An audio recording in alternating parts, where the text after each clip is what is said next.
Bonjour, je suis contente de vous retrouver. Aujourd'hui, on parle de douleur au cou et vous le savez, les conseils que je vous donne ne remplacent pas les conseils et l'évaluation d'un professionnel de la santé. Vous allez trouver beaucoup de conseils, beaucoup d'exercices dans mes livres, notamment Plus jamais malade, mon approche globale pour un corps en santé.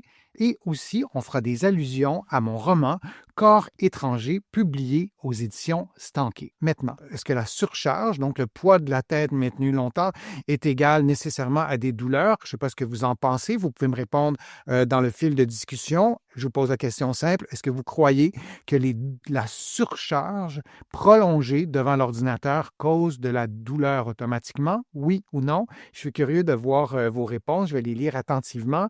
Et on a vu qu'il y a plusieurs muscles, donc c'est un peu plus compliqué que ça.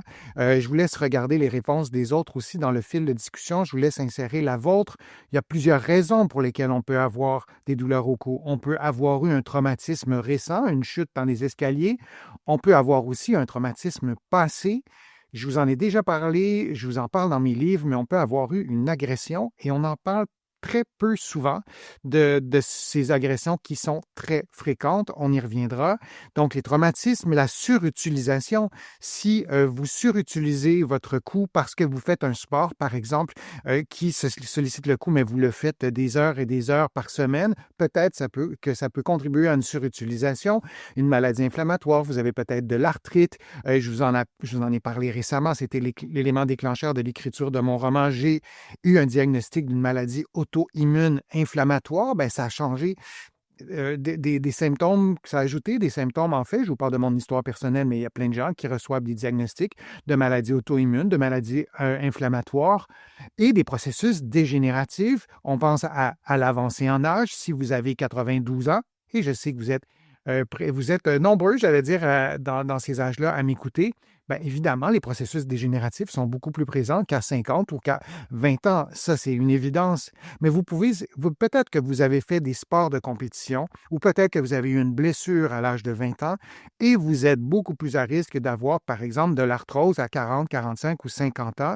Alors, les processus dégénératifs ne sont pas uniquement associés au grand âge, à tous les âges, particulièrement en présence de blessures, en présence de pratiques sportives d'élite. Alors, tous ces éléments-là, il y en a d'autres, contribuent ou peuvent déclencher la douleur. Alors, la surutilisation, c'en est une, mais le poids de la tête maintenu tout le temps, cette surcharge que je vous montrais, oui, c'est un élément, mais c'est un élément parmi tant d'autres. Et en traitant les autres, les quatre notamment que vous venez de voir à l'écran, et ça, c'est un premier conseil que je vous donne, parfois, ça peut être suffisant pour réduire la douleur, même si on ne peut pas enlever la surcharge. J'ai des patients qui me disent: ouais, c'est bien beau tout ça, mais je ne peux pas changer mon poste au travail, c'est compliqué. J'ai un employeur qui est peut-être plus restrictif dans les possibilités. Et parfois, c'est possible aussi de le changer, mais on peut agir sur les autres éléments, notamment les quatre que je vous ai présentés. Et un conseil simple, si on peut le mettre en pratique, faire une pause active toutes les 40 à 50 minutes, bouger le cou, les épaules, pour casser, si je puis dire, l'immobilité. C'est pas normal, en quelque sorte, de faire ça. C'est pas normal non plus de passer 7 heures devant un écran, peut-être 2 heures le soir devant la télévision. La vie et la société est ainsi construite, c'est comme ça.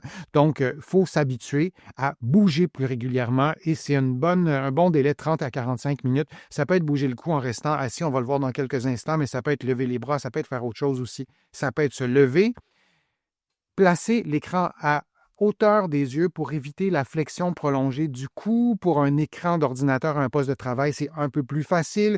Pour un téléphone, pour une tablette numérique, c'est un peu plus compliqué, mais ça se fait. Il y a des outils qu'on peut utiliser. En ce moment, pendant que je vous présente mes contenus, j'ai une tablette numérique devant moi qui est sur un trépied très haut, très près de la caméra, donc je n'ai pas à pencher la tête trop longtemps. Il y a plein de stratégies pour le faire, mais moi, je vous invite vraiment à explorer toutes les possibilités. On va avoir l'écran devant soi aussi, c'est important. Un petit mot aussi pour le bas du dos. Vous êtes plusieurs à me poser la question.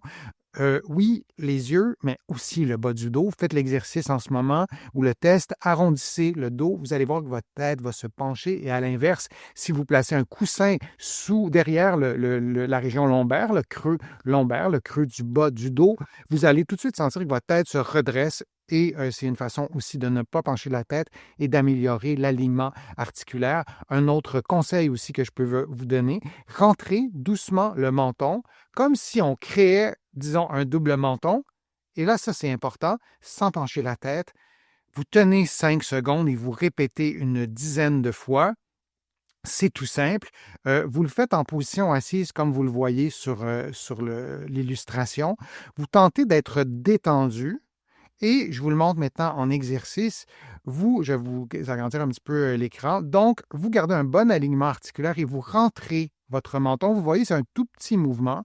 On fait une extension cervicale haute et vous pouvez ajouter aussi une expiration. Donc, si vous ne pouvez pas vous lever pour mille et une raisons, en général, on peut faire cet exercice-là. Si je le fais avec vous en temps réel, juste un commentaire sur les mains, vous pouvez placer aussi vos mains comme vous le voyez à l'écran. Je vous le montre de face, vous le voyez de profil.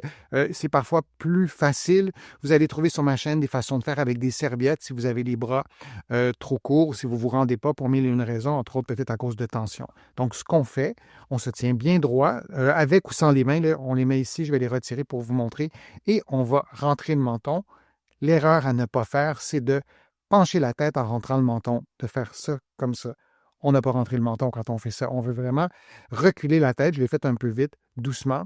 Vous pouvez mettre votre doigt ici, si ça vous aide, et vous éloignez du doigt. Et vous revenez ensuite en position neutre. Vous ne revenez pas comme ça.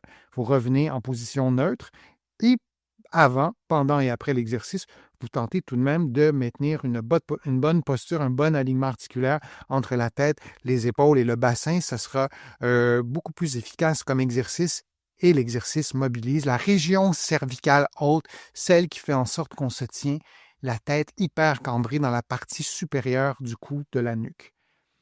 J'espère que ces conseils vont vous aider à avoir une meilleure posture durant votre travail et à soulager, à diminuer les tensions au cou, à diminuer peut-être les céphalées de tension, entre autres, et je vous invite à consulter un professionnel de la santé pour y voir plus clair. Merci pour votre présence, merci pour vos commentaires, merci pour vos questions aussi. Je relis tous vos commentaires et ça me fait toujours plaisir de vous relire. Vous allez trouver beaucoup de conseils sur mon site web, le www.denisfortier.ca. Vous allez pouvoir aussi vous abonner à des infolettres hebdomadaires ou thématiques gratuitement. Vous allez trouver aussi beaucoup d'informations dans mes livres que vous allez trouver ici au Québec, notamment mon livre Corps étranger, mon roman, mon livre Plus jamais malade, un guide pratique et d'autres livres sur le dos, sur le vieillissement et d'autres thématiques aussi. Merci très sincèrement pour vos contributions. Sans elles, je ne pourrais pas vous présenter autant de nouveaux contenus aussi régulièrement. Je suis toujours ravi de le faire. Donc, merci. Je suis Denis Fortier. Je vous dis à une prochaine vidéo, à une prochaine fois. À bientôt.